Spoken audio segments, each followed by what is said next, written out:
अस्सलाम वालेकुम व्यूअर्स, कैसे हैं आप? उम्मीद है कि ठीक होंगे। अल्हम्दुलिल्लाह मैं भी बिल्कुल ठीक ठाक हूँ। जैसे कि आप देख रहे होंगे, आज नाश्ते में मैं पराठे बना रही हूँ। आज मेरा दिल किया कि आज पराठे नाश्ते में बनाऊँ।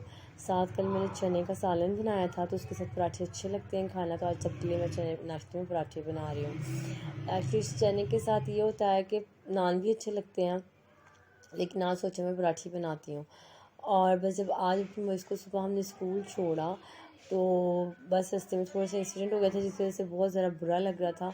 हुआ कुछ यूँ कि सुबह के टाइम जो है ना, उसके बाबा उसको स्कूल छोड़ते हैं और वापस पे मैं लेती हूँ। एक्चुअली वापसी में मैं बस अभी एक दो माह हुए हैं उसे लेने शुरू हुई, पहले उसके बाबा उसको लेते थे। तो आज ने ज़िद की कि मम्मा आज आप मुझे छोड़ें, उसके बाबा के साथ मैं भी उसको छोड़ने चली गई। हम उसको छोड़ के वापस आ रहे हैं और हम लोग इशारे पे रुके हुए हैं। वहाँ से एकदम एक रिक्शा तेज़ी से आया। एक्चुअली वो बच्चों को स्कूल छोड़ने जा रहा था और बहुत ओवरलोडेड रिक्शा था, और शायद उसको स्कूल के लिए लेट हो रही थी बच्चों को, और उसने देखा नहीं क्योंकि खड़ा हुआ एकदम से उसने कट मारा। यकीन करें हमारा एक्सीडेंट होते होते बचा, और वो भी बच्चे रिक्शे में बैठे थे। रिक्शे वाले ने ये भी नहीं नोटिस किया कि बच्चे बैठे हुए हैं, और मैं ज़रा सा भी ध्यान कर लूँ, पर उसने बिल्कुल ये चीज़ नोटिस नहीं की। और ये देखिए यहाँ पे मेरे पराठे जो हैं वो ऑलमोस्ट रेडी हो गए हैं। मैं अपनी बात को बाद में कंटिन्यू करती हूँ। मेरे पराठे जो मसाला ऑलमोस्ट रेडी हो गया। अब मैं इसको निकाल रही हूँ, उतार रही हूँ चूल्हे से। और इसी तरह से मैं बाकी सब और भी एक दो पराठे बना लूँगी, यानी कि मैं सबके लिए बना रही हूँ कि सब मिलके आज हम यही खाएंगे, और बहुत टेस्टी माशाल्लाह इस सालन के साथ लगते हैं।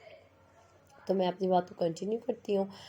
तो उसका एक्सीडेंट होते हुए बचा, और मैं इतना हैरान हो रही थी कि रिक्शे वाले ये देखते नहीं है कि छोटे छोटे बच्चे हैं, कि वो ज़रा ध्यान से ड्राइव कर रहे हैं कि बच्चे किसी की मानत है आप लोगों के पास, आपको चाहिए कि उसको ध्यान से ड्राइव करें। वो बिल्कुल भी नहीं सोचते। इसलिए मेरी मदर से रिक्वेस्ट है कि जब वो बच्चों को ऐसे रिक्शे वगैरह में भेजती हैं या वैन में भेजती हैं, तो वो उनको ख़ास तौर पे पॉइंट आउट करवाया करें कि बच्चों को ध्यान से लेके जाएं। कभी देर हो भी जाती है तो इट्स ओके वाली बात है, पर जल्दी जल्दी में बच्चों को ना छोड़ा करें। और बस फिर अब नाश्ते से फारिग होकर अब्दुल मोइज़ के स्कूल का टाइम हो जाता है। फिर मैं जल्दी से उसको लेने के लिए चली जाती हूँ स्कूल से। और वापसी फिर ये होता है कि मैं जाती भी लोकल जाती हूँ, हमारा लॉन्ग डिस्टेंस है, हम स्टॉप से पहले पैदल चल के जाती हूँ, वहाँ से फिर उतरती हूँ स्टॉप पे, फिर मैं इसको स्कूल तक पैदल जाती हूँ। इससे होता ये है कि मेरी अपनी भी थोड़ी सी वॉक हो जाती है, थोड़ी सी नहीं एक्चुअली बहुत ज़्यादा ही वॉक हो जाती है। और फिर ये है कि अब्दुल मोइज़ भी फिर मेरे साथ आराम आराम से वॉक करता हुआ आ जाता है। और फिर घर जब हम लोग वापसी पे आते हैं, तो मुझे ये भी फिर से थोड़ी सी फ़िक्र होती है कि बेटियों को घर में अकेला छोड़ के आई होती हूँ। जो छोटी वाली बेटी है उसको तो मैं जो पुश चेयर है उसके अंदर बिठा के उसको बेल्ट लगा देती हूँ, और साथ को फीटर शीटर पकड़ा देती हूँ। और जो बड़ी वाली बेटी है उसको कोई ना कोई उसकी फेवरेट मूवी में ऑन कर देती हूँ, और फीटर उसको भी दे आती हूँ, वो आराम से बैठ के देखती रहती हैं। बड़ी वाली को तो पता चल गया हुआ है कि मम्मा रोज़ भाई को इस टाइम स्कूल से लेने जाती हैं, उसको तो मैं कह के आती हूँ, तो वो तो समझ जाती है। छोटी वाली है वो रोती है जब मैं उसको ऐसे बांध के जाती हूँ, थोड़ी देर बाद चुप हो जाती है। पर सूरतें वगैरह फूंक के जाती हूँ, घर आती हूँ तो अल्हम्दुलिल्लाह का शुक्र अदा करती हूँ वो खैरियत से होती हैं। तो घर पहुंच के फिर ये होता है कि वापसी पे भी हमारा यही है, हम लोग पहले स्टॉप तक पैदल जाते हैं, फिर ऑटो रिक्शा में बैठते हैं, फिर वहाँ से दूसरे स्टॉप उतरते हैं, फिर वहाँ से पैदल घर आते हैं। पर एक अच्छा हमारा एक्सपीरियंस जा रहा है। पहले तो मैंने डिसाइड किया कि मैं अब्दुल मोइज़ को भी ना रिक्शा ही लगवा देती हूँ। मैंने डिसाइड किया था एक्चुअली, लेकिन जब जो आज इंसिडेंट हुआ इसके बाद तो मैंने बिल्कुल भी ये बात सोच भी नहीं सकती कि मैं इस बच्चे को रिक्शा लगवा के दूँगी। एक्चुअली एक तो उसकी ये ज़िद होती है कि मम्मा या पापा में से कोई मुझे छोड़ने भी जाए और लेने भी आए, और फिर रिक्शे में भी उसने यही हमसे डिमांड करनी है। तो मुझे अब ये लगा कि इससे बेहतर है कि मैं उसे खुद ही लेने जाया करूँ। मेरी थोड़ी सी वॉक भी हो जाती है, और बच्चा मुझे पता है हिफाजत से घर आ गया खैर खैरियत से अल्हम्दुलिल्लाह। स्कूल से वापसी पे फिर मैं उसको भूख बहुत ज़्यादा लगी होती है, उस टाइम भी मेरा लंच प्रिपेयर नहीं हुआ होता, तो फिर मैं उसको रोज़ ना फ़्राइज़ बना देती हूँ, या मैंने कबाब बना के रखे होते हैं वो फ्राई कर देती हूँ, या उसको फ़्राइज़ बना देती हूँ। फ़्राइज़ का ये है कि मेरी बच्चियाँ भी जो हैं वो शौक़ से खा लेती हैं। और आप ये देख रहे होंगे साथ में ये कप के अंदर गर्म पानी डाल रही हूँ। ये एक्चुअली जो इंस्टेंट जो कहवा होता है, ये वो है, मतलब जिसे आप ग्रीन टी भी कह सकते हैं। ये मैं वो एक्चुअली हर मील के बाद वो ज़रूर लेती हूँ। इससे मैं बहुत लाइट फ़ील करती हूँ एक्चुअली। फिर जैसे आप कहते हैं ना कि मैं आपका पेट हैवी हो गया है या आपका पेट भर रहा है, अगर आप हर खाने के बाद ये लें तो आप यकीन करें बहुत लाइट फ़ील करते हैं, आपका खाना फ़ौरन डाइजेस्ट हो जाता है। एक्चुअली लेमन फ्लेवर में तो है, लेकिन मैं और वैसे भी इसके अंदर अपनी तरफ से भी लेमन ज़रूर स्क्वीज़ करती हूँ, जिसका लेमन का फ्लेवर बहुत ज़्यादा पसंद है। और फिर ये है कि खाना मैं बता रही थी, खाना नहीं तैयार हुआ होता तो फिर मैं उसको फ़्राइज़ बना देती हूँ, और बच्चे शौक से खा लेते हैं। अभी ऑलमोस्ट रेडी हो गई है मेरी फ्राइज़, जब आप निकाल के तो बच्चों को खाने के लिए इंशाल्लाह दूँगी। उसके बाद फिर बच्चों को ट्यूशन के लिए मैंने रेडी करना है इंशाल्लाह ताला। और आपको जैसा पता है कि आजकल मौसम भी चेंज हो रहा है और ठंड आ रही है और हर किसी को नज़ला ज़ुकाम और छोटी मोटी जो चीज़ें हैं ना जो सीजनल होती हैं वो तो हर किसी के साथ लगी हुई हैं। I am sorry. और मेरे साथ भी यही इशू है कि सुबह उठती हूँ एकदम से, बस हवा जब पड़ती है कमरे से निकलती हूँ तो एकदम से खांसी शुरू हो जाती है, फ्लू स्टार्ट हो जाता है। फिर जैसे जैसे दिन गुजरता है तो मुझे सुकून आने शुरू हो जाता है। बस बच्चे अब अपनी फ्राइज़ इंजॉय कर रहे थे और साथ मैंने इनको उनकी फ़ेवरेट मूवी लगा दी थी। एक्चुअली फ़ेवरेट ये अभी तो मैं कल इसको मतलब डाउनलोड करवा के लाई हूँ, फ्लाई टू द मून है। पुरानी मूवीज़ दे के बच्चे बहुत बोर हो गए थे और ये मैंने इनको फर्स्ट टाइम ही लगा के दिया और अभी तो देख रहे हैं। अब देखिए फ़ेवरेट होती है कि नहीं फ़ेवरेट होती। और मैं साथ अपना क्या हुआ इन्जॉय कर रही थी। और अब यहाँ देख लूँगी कि मेरा बेटा जो है नमाज़ माशाल्लाह से पढ़ रहा है। और ये जब मैं इसे थोड़ा सा नाराज़ हो जाती हूँ, इसको गुस्सा हो जाती हूँ, तो तब ये नमाज़ पढ़ता है कि मम्मा मेरी खुश हो जाएंगी, अल्हम्दुलिल्लाह। और यहाँ अब मैं अपने लंच की तैयारी करने लगी थी और आज मैं सोच रही हूँ लंच में पुलाव बनाऊँ। उसके लिए मैंने राइस लिए हैं, मतलब पुलाव की जो मेन इंग्रेडिएंट्स होती हैं वो सारे मैंने ले लिए हैं। एक्चुअली सालन मेरे पास ऑलरेडी फ्रिज में था, तो फिर मेरा सालन बनाने का कोई मूड नहीं था, तो सोचा आज मैं पुलाव ही बना लेती हूँ।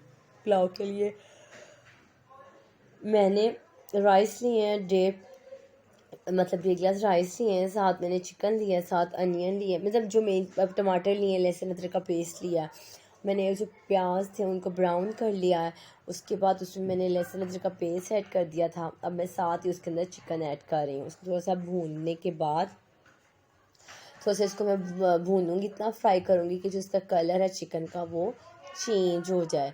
जैसे इसका कलर चेंज हो जाएगा तो फिर मैं इसके अंदर जो इसके बाकी के इंग्रेडिएंट्स हैं वो शामिल कर दूँगी। लाइक इसमें मैंने टमाटर ऐड कर दिया।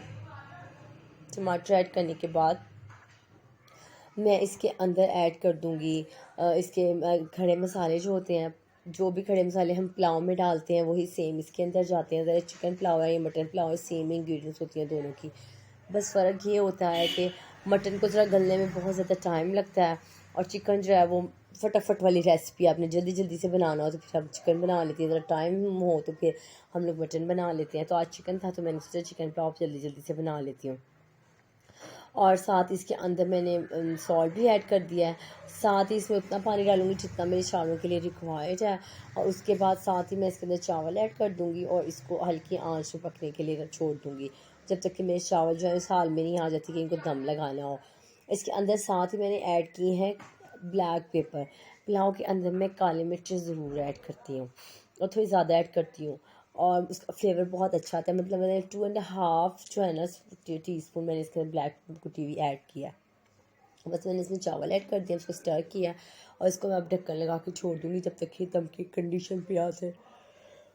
उसके बाद मैं ये करूँगी अल्हम्दुलिल्लाह कि मैंने सोचा जब तक मेरे चावल रेडी हो रहे हैं तो तब तक मैं जो चावल हैं मैं जो सैलड है थोड़ा सा बना लेती हूँ। इसके बाद आज सुबह लेके आए थे, कैरेट्स लाए थे और मूलियाँ लाए थे।